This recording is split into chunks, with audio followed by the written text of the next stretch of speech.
El boom comenzó en la década del 90. Varios libros de investigación política sobre escándalos económicos y la violencia setentista se transformaron en éxitos editoriales. Esta tendencia se acentuó en los últimos tiempos con bestsellers que reflejan una sociedad polarizada, cruzada por casos de corrupción, protagonistas controversiales y revisión histórica. Al lector argentino le interesa más el libro de no ficción, le interesa el libro periodístico. Es más de comprar el libro periodístico y por eso las editoriales terminan apostando más a eso. Tanto políticos como economistas se han transformado en gran medida en una suerte de celebrities. Yo creo que es un público interesado en la cosa pública, en la información, que sigue la información de los medios y que le interesa ahondar más en los personajes. 40 años de vorágine política, económica y cultural han marcado a una sociedad interesada en saber qué pasó y quiénes fueron los protagonistas de una historia de la que también forman parte. Cada vez se publican más libros de investigación periodística porque hay una demanda para entender la realidad, hay un deseo de entender la realidad y de conocer los personajes principales de esa realidad política y económica. Ese es el factor preponderante. El lector argentino es muy particular como el argentino en sí. Me parece que le interesa lo que pasa con la política. El argentino tiene una característica de que es muy crítico, ¿sí? O muy fanático, ¿sí? de las posiciones políticas del momento. El boom del periodismo de investigación en libros se dio sobre todo en los 90. El menemismo fue como el sumum para ese mercado, ¿no? Y empezaron a sobresalir muchísimos periodistas que hoy, digamos, son referentes nuestros. Y hay biografías e investigaciones periodísticas de esos años que para nosotros hoy siguen siendo referentes porque son excelentes investigaciones y marcaron una etapa particular del periodismo y del país. Los editores admiten que el año 2013 fue especialmente fecundo en libros de investigación, pero en algunos casos, la inmediatez sobre algunos hechos y personajes abren el debate sobre la seriedad y alcance de la producción.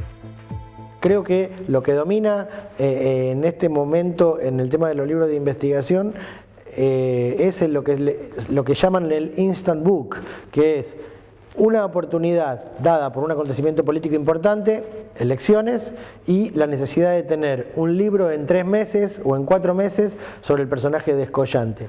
Un libro de investigación no puede tener menos de 6 meses de investigación, en general. Hay investigaciones en las que el periodista capaz que está, como en el caso que nos pasó con Moyano y con la ejecución, en ambos casos nosotros veníamos siguiéndolos desde hacía años previos al tema.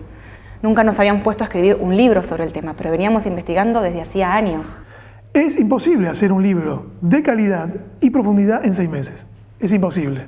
Pero se hacen, se publican, porque hay personajes que a veces son efímeros y que si no entras en ese gap de esos 6 meses, dejan de ser vendibles. O tal vez porque tenés que competir con otros productos de otros editoriales.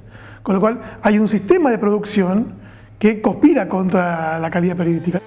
El libro de investigación es un espejo de un país que descree de los políticos y elige al periodismo para intentar comprender una realidad que lo intriga y lo involucra. Cada investigación es una aventura ardua y fascinante, que refleja también los intereses y pasiones del investigador. A mí me fascinó todo el trabajo previo a escribir, toda la investigación. Digo, salir a la calle, hablar con fuentes, entrevistar y después clasificar esa información y convertirla en un texto de investigación periodística. Lo más atractivo como temas me parece que son los personajes. Ahondar en hacer perfiles de personajes públicos me parece que es muy atractivo, y lo otro, los temas relacionados con la gestión de la cosa pública. Hoy hay una dirigencia política bastante mediocre en ese sentido, si vos lo comparás con lo que eran los grandes líderes del siglo XX, ¿no?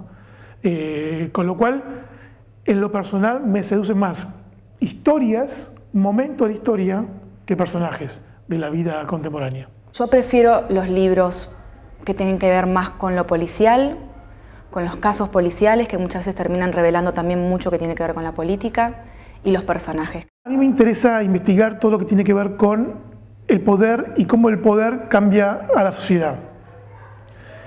Ahora, el poder, desde mi punto de vista, no es solamente el poder político de un gobierno.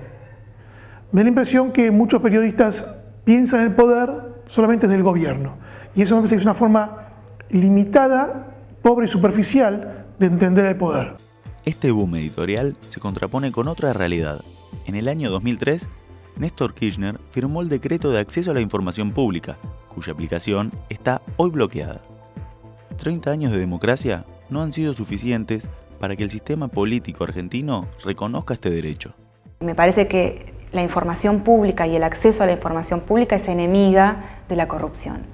Yo creo que cada vez hay más dificultades para obtener respuestas y cada vez tardan más y cada vez hay que recurrir más a la justicia para que le diga al Ejecutivo que nos tiene que dar las respuestas que dice la ley que nos tiene que dar. Creo que a los políticos no le conviene, a los gobiernos no le conviene al gobierno de turno y no le conviene tampoco a los políticos de la oposición o a una parte de los políticos de la oposición que eventualmente van a ser gobierno también y se los va a investigar también.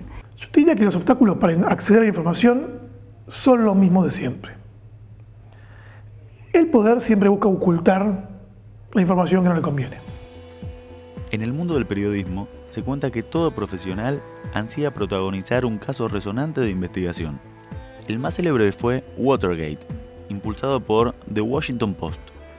Y es inevitable que también los consultados tengan un sueño personal sobre determinados hechos y personajes de la historia.